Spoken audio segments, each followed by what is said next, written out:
কবিতাৰ শিৰোনাম দেউতা। অক্সিজেন অক্সিমিটাৰ উৎকণ্ঠা, জীয়াই ৰখাৰ আপ্ৰাণ চেষ্টা। মোৰ দেউতা ঢুকাল,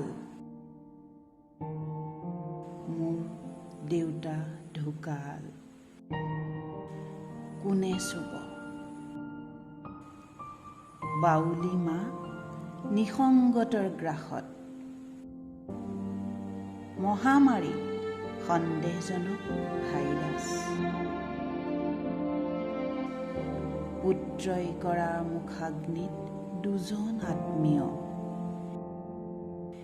নিৰাপদ দূৰত্বত মানৱতা নিৰূপায়।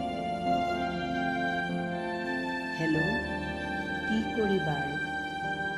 ভগৱানক চিন্তা কৰা। হৈ গ'ল মাত লগোৱা সহানুভূতি, সেই নিৰাপদ হাতখন প্ৰত্যেকটো আঙুলিয়ে কঢ়িয়াই আনিছিল বিশ্বাস আৰু প্ৰেৰণা। হেৰাই